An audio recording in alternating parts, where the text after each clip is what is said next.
Philippe, quel bel après-midi. Tu viens avec un nouveau bouquin qui fait suite donc à La Liste Alpha, qui est sorti il y a combien de temps? 4 ans. 4 ans, qui a été suivi de Conjuration Delta. Conjuration Delta, oui. Ça, c'était il y a entre 2 et 3 ans. Tu pourrais nous parler un peu du premier, de La Liste Alpha, en trois mots, oui, qui démarre ici dans le quartier. Qui démarre dans le quartier. L'origine de toute l'histoire, c'est ici dans le quartier. Et en fait, La Liste Alpha est une intrigue qui se déroule autour de l'idée que les puissances de recherche informatique à l'heure actuelle sont surpuissantes et permettent de dénicher quelqu'un qui est excellent dans un domaine, même si lui-même ne le sait pas. D'accord. Ça, c'est le cœur de l'intrigue. Alors, évidemment, cette intrigue s'inscrit avec des bons, des mauvais. Pourquoi dans le quartier, il y a un commissariat de police ici? Il y a un commissariat, juste ici en face, le commissariat de la rue du Collège. Et alors, on retrouve un des policiers, un inspecteur, qui est un des personnages centraux. Ce n'est pas le personnage principal. Le personnage principal, c'est quelqu'un qui travaille pour une société de haute technologie, et notamment une société qui est très à la pointe en matière de moteur de recherche. C'est le héros. Après un premier succès, donc, pour ce livre qui a été édité aux éditions Au Trouble. Les éditions Au Trouble. Second ouvrage, Conjuration Delta. Conjuration Delta. Il n'est plus inspecteur. Non, il a eu une promotion et il travaille pour l'agence Europol, qui est donc vraiment l'agence, un peu l'équivalent du FBI, on va dire. D'accord. Okay. Donc basé en Hollande. Et là-bas, il s'occupe d'affaires beaucoup de plus grande ampleur. Et le thème du livre? Alors, le thème du livre, on tourne toujours dans des intrigues qui sont matinées de haute technologie. Et ici, on va retrouver un petit peu l'idée de moteur de recherche. Mais disons qu'ici, on fait un petit peu plus appel à certaines notions philosophiques.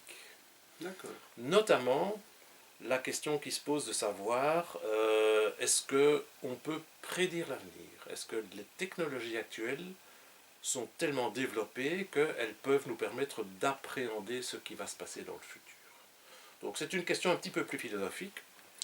Et alors on raccroche ça à certains éléments, et ça s'inscrit évidemment dans une écriture. Mais ce qui est étonnant, c'est que c'est une question philosophique qui remonte à la surface maintenant avec les développements technologiques. On pensait qu'il était impossible de prédire l'avenir. En réalité, on l'a toujours fait, mais pour des systèmes simples. On sait très bien que quand j'expédie un boulet de canon à tel angle et ceci, on peut prédire là où atterrira le boulet de canon. Donc on savait déjà prédire l'avenir pour des systèmes assez simples. Mais maintenant, l'explosion des technologies fait que même pour des systèmes beaucoup plus complexes, on arrive à prévenir comment ils vont évoluer. Et on peut donc se poser la question de savoir, une société humaine, qui est un système très complexe, si on l'analyse avec cette puissance technologique, est-ce qu'on peut arriver à prédire? Ça, c'est un petit peu la question philosophique sous-jacente, et qui s'inscrit évidemment dans une intrigue policière avec des bons, des mauvais. On est plus dans le thriller aussi. C'est un thriller, absolument, oui, c'est un roman à suspense, oui, tout à fait. En bandeau du premier ouvrage, déjà, Yann Manouk mettait le plus terrifiant, c'est que ça pourrait être vrai. Et c'est exactement ce que je disais. Et tout ce qui est mentionné ici en termes de technologie est absolument véridique. Maintenant, je rassure ceux qui veulent lire ça, il ne faut pas être un as en technologie pour comprendre l'intrigue. L'intrigue reste très très abordable pour le commun des mortels. Dans le deuxième ouvrage, donc, il mettait un thriller qui fera peur, même à Yann Manouk. Oui. Alors pour le troisième, chapeau, pour Projet Oméga, quand vous comprendrez, il sera trop tard, dit toujours Yann Manouk. Oui. Parle-nous du troisième qui vient de sortir, qui sort incessamment maintenant. Oui, il est sorti il y a 2 jours en librairie. Projet Oméga. Projet Oméga. Alors le projet Oméga, D'abord, les 3-4 protagonistes de base sont les mêmes que dans les 2 premières histoires, mais l'histoire peut se lire indépendamment des 2 premiers livres.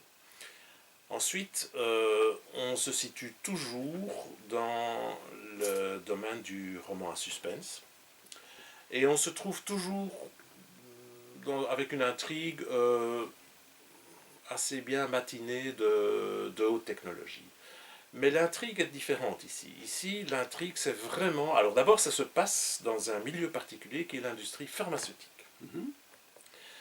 Et ce qui se passe, c'est qu'on découvre en début de récit qu'il y a une épidémie absolument invraisemblable d'une maladie extrêmement rare, ce qu'on appelle les maladies orphelines, qui se déclarent, et toutes les autorités sanitaires sont absolument désemparées parce qu'on ne sait pas d'où ça vient, voilà, ils sont tout à fait paumés. Et alors le héros, Patrick Doyle, propose donc ses services en disant ben, on va utiliser la haute technologie pour essayer de trouver d'où ça vient cette épidémie. Ça c'est le début de l'histoire.